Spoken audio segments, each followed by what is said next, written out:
مسلمانوں سنبھل جاؤ، مصیبت آنے والی ہے، تیری بربادیوں کے مشورے ہیں آسمانوں میں، نہ سمجھو گے تو مٹ جاؤ گے اے ہندوستان والو، تمہاری داستان تک بھی نہ ہوگی داستانوں میں، تمہارا اتحاد با ہمیں دیوار آہن تھا، مخالف ایک کا جو تھا وہ گویا سب کا دشمن تھا، تمہارے ہاتھ میں آفاق کا ہر علم ہر فن تھا، تمہاری ہمتوں کا عرش اعظم پر نشیمن تھا، تم اپنی حق پرستی سے دبا لیتے تھے دنیا کو، خدا کے سامنے جھک کر جھکا لیتے تھے اعداء کو۔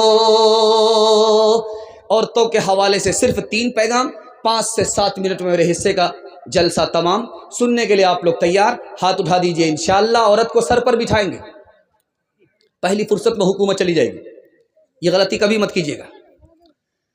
امام شافعی رحمۃ اللہ علیہ کہتے ہیں جب دودھ پینے والا بیٹا ماں کی گود میں پیشاب کرے، ابھی کپڑے میں پیشاب ہے، بدن میں پیشاب نہیں لگا، تو کپڑا پاک کرنا بالکل آسان، 1 مٹھی پانی لیا، 2 مٹھی پانی لیا، گار لیا، جھاڑ لیا، کپڑا مکمل پاک ہو گیا۔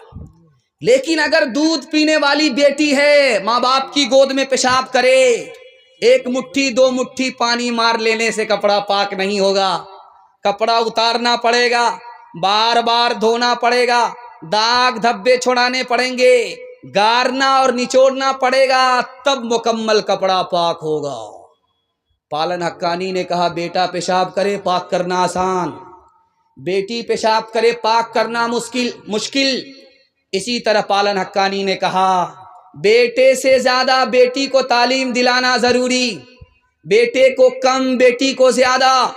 کیوں؟ بیٹی 4 منزل میں پہنچتی ہے، پہلی منزل میں وہ بیٹی ہے، دوسری منزل میں وہ بیوی ہے، تیسری منزل میں وہ ماں ہے، چوتھی منزل میں وہ ساس ہے۔ جب بیٹے سے 4 گنی تعلیم آپ بیٹی کو دیں گے وہ 1 نمبر بیٹی ہوگی، یہی 1 نمبر بیٹی آگے چل کر کے 1 نمبر بیوی بنے گی، یہی بیٹی 1 نمبر بیٹی آگے چل کر 1 نمبر ماں بنے گی، یہی بیٹی 1 نمبر آگے چل کر 1 نمبر ساس بنے گی۔ ایران سے مصر آیا درے ابلک کسے کمدیدہ بود، ایسا موتی بتاؤ جو آدھا کالا اور آدھا گورا ہوتا ہے۔ ہندوستان کے تمام شاعروں کا سر چکرا گیا، کسی کے پاس جواب نہیں تھا۔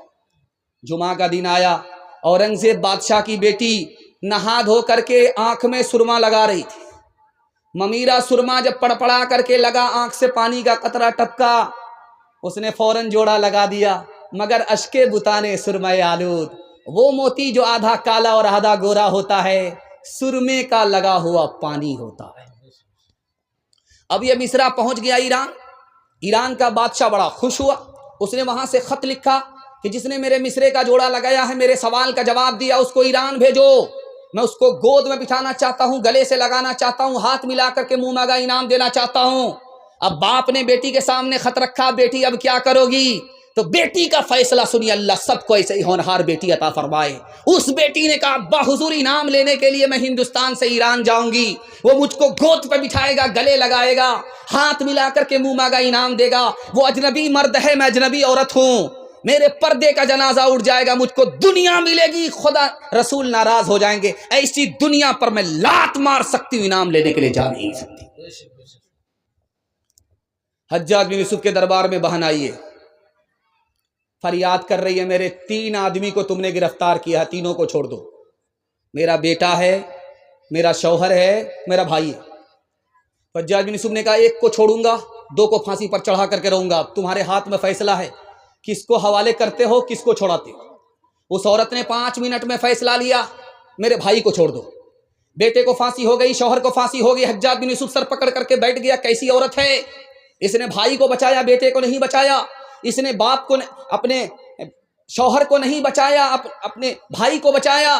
اس عورت کا جواب سنیے اور ہاتھ اٹھا کر کے وعدہ کیجئے آج کے بعد اپنی بہن پر ستم نہیں ڈھائیں گے۔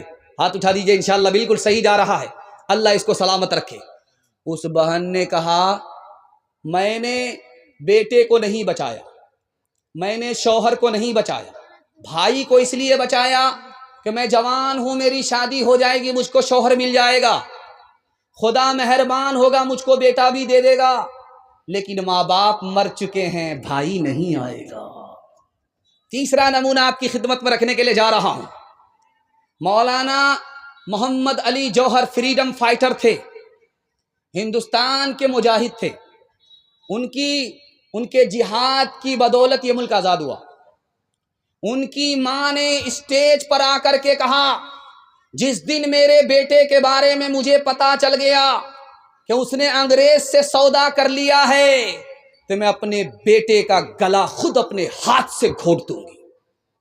چوتھا اور آخری نمونہ آپ کی خدمت پہ، پہلی رات ہے، لڑکی میکے سے سسرال آئی ہے، دلہن بن کر کے آئی ہے، دولہا کے پاس ہے، تو لڑکا کہتا ہے تم کو کیا کھانا پسند ہے میں تم کو کھلاؤں، تم کو کون سا کپڑا پسند ہے تم کو پہناؤں، تم کو کون سا نام دوں جو تم کو پسند ہے، بیوی ہو تو ایسی ہو۔ اس نے کہا کیا جواب دیا ہے، 100 چوٹ سنار کی 1 چوٹ لوہار کی، اللہ سب کو ایسی نیک بیوی عطا فرمائے۔ اس نے کہا آپ پوچھتے ہو کہ کیا کھانا پسند ہے، جو آپ کو پسند وہی مجھ کو پسند، آپ پوچھتے ہو کہ کون سا کپڑا پسند، جو آپ کو پسند وہ مجھ کو پسند، آپ پوچھتے ہو کون سا نام پسند، جو آپ کو پسند وہ مجھ کو پسند۔ ارے اللہ کی بندی میں تمہاری پسند معلوم کرنا چاہتا ہوں۔ تو بیوی نے کہا کہ اگر میری اپنی پسند ہوتی تمہاری پسند کے علاوہ تو میں شوہر ہوتی، بیوی نہیں ہوتی۔ ایک مثال ہے، پیغام ختم کر رہا ہوں۔ لڑکی سڑک سے گزر رہی ہے، لڑکا پیچھے آ رہا ہے، لڑکی نے پلٹ کر کے دیکھا تو لڑکا سے پوچھا میرے پیچھے کیوں آ رہے ہو، تو کہا عاشق، تو نے قرآن کی آیت پڑھی زیناھا للناظرین، تم تو دیکھنے کی چیز ہو، اس لیے میں دیکھنے کے لیے آنکھ پھاڑ پھاڑ کر کے تمہارے پیچھے آئی۔ لڑکی اس سے زیادہ پڑھی لکھی تھی، اس نے قرآن سے جواب دیا حفظناھا من کل شیطان الرجیم، ہر شیطان سے میں اللہ کی پناہ میں آتی۔ لڑکا بولتا ہے نرید ان ناکل منھا وتطمئن قلوبنا، ہم تو تم سے فائدہ اٹھانا چاہتے ہیں اس لیے تمہارے قریب ہوتے ہیں۔ لڑکی اس سے زیادہ پڑھی لکھی، اس نے جواب دیا لن تنالوا البر حتى تنفقوا مما تحبون، جب تک تم مہر نہیں دو گے، نکاح نہیں کرو گے، ہم سے فائدہ اٹھا ہی نہیں سکتے۔ لڑکا عاجز آ کر کے بولتا ہے والذین لا یجدون نکاحا، میرے پاس تو پیسہ ہی نہیں ہے۔ تو لڑکی جواب دیتی ہے اولئک عنہا مبعدون، کھڑے کھڑے کیا دیکھتے ہو، بے پیسے کے عاشق کی کوئی قدر نہیں ہے۔ لڑکا کھسیانی بلی کھمبا نوچے، اس نے لڑکی کو لعنت کیا، لعنت اللہ علیک، اللہ کی لعنت آسمان سے تمہارے اوپر برسے۔ لڑکی اس سے زیادہ پڑھی لکھی، اس نے ترکی بترکی جواب دیا للذکر مثل حظ الانثیین، میرے اوپر سنگل، تمہارے اوپر ڈبل ڈبل اللہ کی لعنت۔